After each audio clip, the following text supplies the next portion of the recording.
Hi everybody, I'm Bree the Plant Lady, checking in with a weekly garden tour. I am home from a great trip to Aiken, visiting my parents, and we are going to have 3 nights of freezing. Of course we are, because it's still March.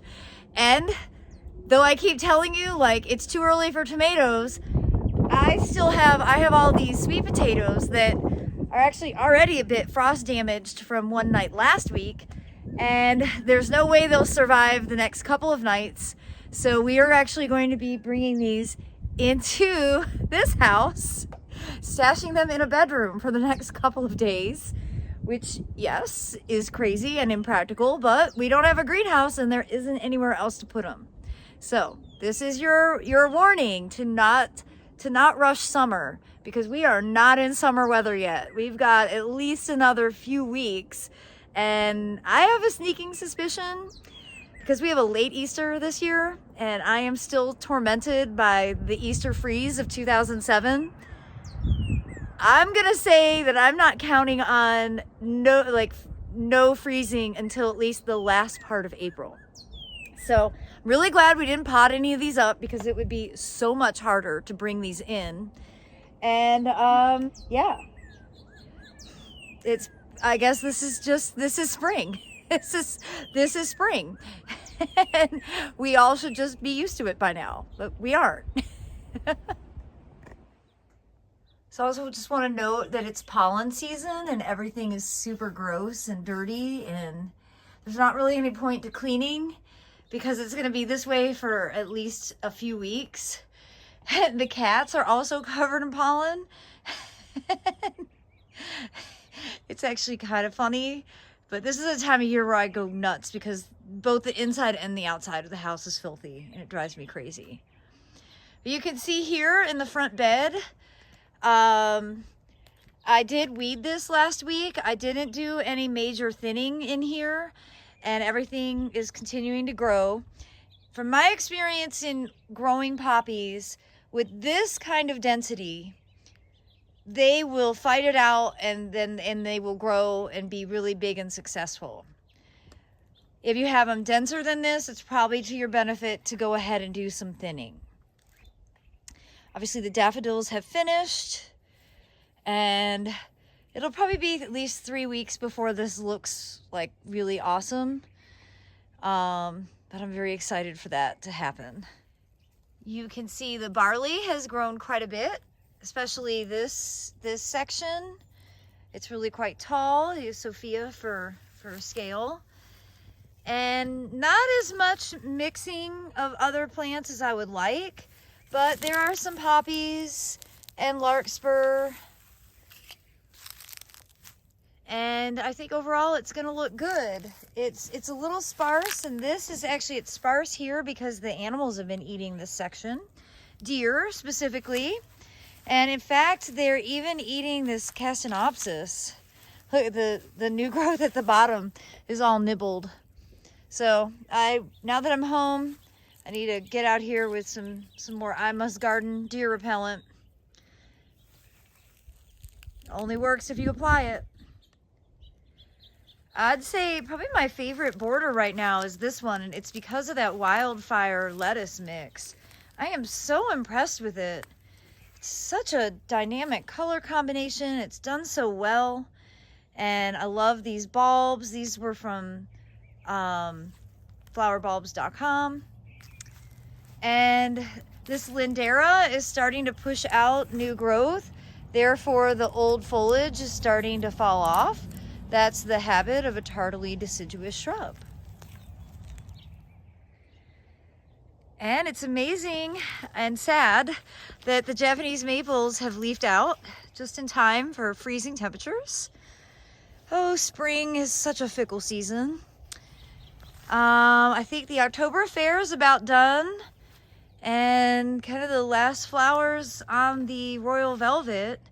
It feels like it was a really short season for these camellias, in part I think because of cold weather, but also in part because I haven't been home very much, particularly compared to the last 2 years. But this is one of my favorite spots to take a picture right now, with the royal velvet, the Circus Chinensis Alba, the Circus Chinensis Don Egoff, and then that Cumson Gold Forsythia back there. It's just a really pretty corner. This is when the north side of the house, I think, is really at its peak. Glad to see this Distilium is starting to grow back, but not too much since it's going to be cold again. Unfortunately, I didn't get any flowers this year because of the cold that we had 2 weeks ago, and you see all that new growth burnt off on it, which is a shame because it's really such a beautiful plant. And some of the ferns are starting to come back out. The hellebores are just about finished. Don Egoff is absolutely spectacular. And the jacks, a lot of flowers have opened now that aren't cold damaged or not terribly cold damaged. You can see there is cold damage on these. You see the buds or the flower petals are damaged, but yeah, that's just how this year has been. That's not every spring is nice. I've gotten a lot of questions about the lilacs, and Excel definitely looks like it's on its way out. It's really sad. It does have a couple flowers here at the top, and they are so fragrant and they smell like what lilacs are supposed to smell like. And I am gonna just try my best to propagate what I can off of this because I don't think that this bush is gonna make it. This is unfortunately what happens to lilacs in the south. See, I have all 3 cats following me. These lilacs here though, one is Lilac Sunday, and I have to go back to last year's videos. These are both hybrids from the National Arboretum.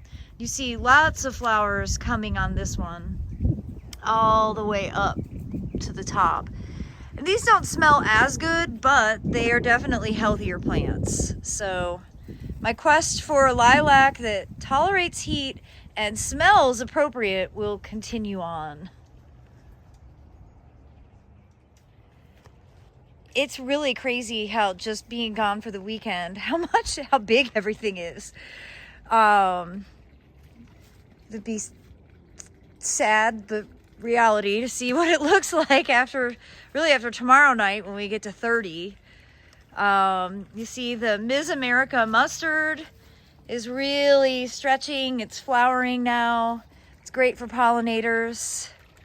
Gets a little bit messy, but you can actually trim it back, and so I will do that over the course of the next few weeks just to extend its lifespan before I have to go ahead and replant.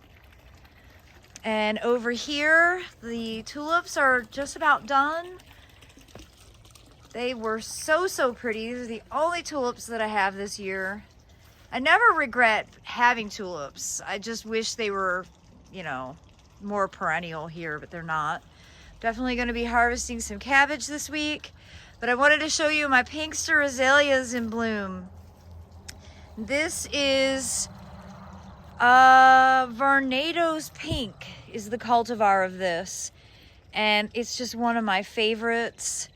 My friend Jenks Farmer had these blooming in his garden down near Aiken and Beach Island. And it's actually always surprising because we're a zone colder than they are.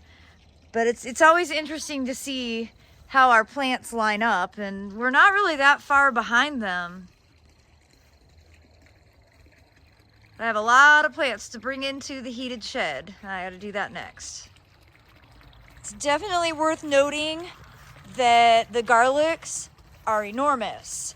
And you can definitely tell there are different varieties here, and I've done a terrible job of keeping track of varieties. Like, I'm really impressed with how big these are, and I recall that this was all one type. Probably music, because that is generally my favorite, but like I said, this year I didn't do a good job of labeling the garlic varieties, which is not the best thing to do. And over here, I'm hoping that 30 degrees, and really I don't think 30 is going to be a problem for blueberry flowers. 30 is going to be a problem for soft, tender new growth, but usually like low 20s is a problem for blueberries, which is what we had 2 weeks ago. Hopefully this cold snap isn't going to impact. This is my favorite variety, powder blue. You see, it really didn't get damaged from that cold snap that we had earlier in the month. So fingers crossed, it won't get damaged by this week's. Of course, all the grains doing great. Hoping to have the final details for these grain experiences available this week so I can put it in my April newsletter and get it on my website and hopefully start getting people excited about attending. But you can see the larkspur are starting to stretch. Soon they'll be blooming. You see strawberries blooming here, and it looks like deer have been eating them, or rabbits. Somebody's been munching on strawberries. And I see the figs are starting to grow, which means I've missed my window for trimming these without potentially getting burns on my skin. So my warning to you about fig sap is always wear long sleeves and wash your skin immediately if you get any sap on you. I've gotten 3rd-degree burns from figs. These raspberries are rocking. They're doing exactly what I feared they would do, so I'm really glad I didn't put them in the ground because they've filled this entire grow bag. I guess that's all right. They were really delicious, but I certainly don't want to let that loose in the ground here. This sand with really nice compost mixed in, they'll just go crazy and they'll smother everything else out. On this side of the greenhouse, you see really big self-sown poppies here. Lots of poppies over in this area, and that's because there's no like landscape fabric under this Chapel Hill grit. And I really like just letting the poppies grow in here. I don't really care that much about whether I have a little time where I can't pass through. Kohlrabies are actually starting to bolt. And I have a few that looks like they finally did grow a proper stem. Barely. I'm probably just gonna let these flower and I'm going to collect seed from them, which is perfectly reasonable. They still remind me of my grandpa, whether I eat them or not. Well, you can see these onions are about ready to flower. This is the flowerscape, and probably by the end of the week those will be open. They're quite pretty. I'm going to leave them for a while, though I will remove them because I need the energy of the plant to go into forming the bulb so that I actually get decent onions. Garlic, this garlic is a little behind in some of the other places, but growing well nonetheless. And the woodland is starting to get green. It definitely looks like spring, even though it's not going to feel like spring for the next couple of days. And over here, I just need to come through and remove these hydrangea flowers because it's time. They just break right off. Coralopsis is almost finished flowering. I feel like I haven't gotten to enjoy any of this stuff. Oh, spring always comes too fast. The Arnold Promise Hamamelis is about finished. And the redbud back there, still looking good, but also, I mean, probably by, well, I guess it depends on the cold weather. Probably by next week at this time, it'll start flushing out leaves, but we'll see how the cold snap influences the development of plants in the next few days. So I opted not to remove the cattle fence that I put down, and you see the poppies here are doing really well. I'm not going to thin these. I'm going to leave them be. And all that self-sown larkspur is doing great. Same thing over here. This is really going to be quite colorful. There's some weeding I need to do in this middle section of the border. And my arch nemesis vetch, but also Velcro weed. I've got to spend some time getting some weeding done. And I've got to spend some time getting the poppy thinning project done. I ran out of time last week, but I am home for the next 2 weeks. I'm really excited about it. So I'm gonna get in here and get busy because there's lots of weeding to do and there's lots of poppies to thin. So this is number one on my list. And let's check on the poppies in these bags, both the grow bags and the soil cube bags. They look awesome. Look at that. I can't believe how many castor beans are germinating. Oh my gosh. But these are going to be spectacular. I'm so excited about that experiment. And coming across here, I just hope you could see that barley wall. Look at that. It's so cool. I guess we probably are going to need to turn that off too, because 30 degrees could potentially freeze the irrigation lines. You can see there's a few that are starting to put out flowers, and this is way ahead compared to the barley in the ground. Both sides look great. I love it so much.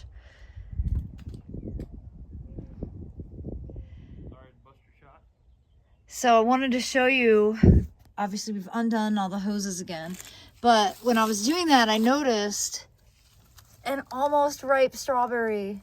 Obviously this is right up against the foundation. That's a really warm spot.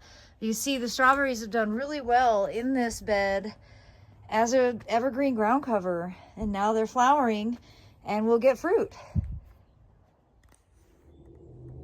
Well, I hope you've enjoyed today's garden tour, and I'm sending you all the best so that your plants hopefully don't get too nipped from the upcoming cold snap. Remember, it's still March. You don't need to skip spring and jump right into summer. If you're living in zone 7 or colder, just hold your horses for a few weeks longer.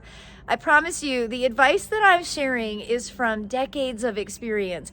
And I used to jump ahead on the season, and it just became so laborious to bring plants in and out, and you're always dodging frost, and I don't want to resent spring. And the easiest way to not resent it is to not jump ahead and have 1,000 tomato plants that I also have to take care of.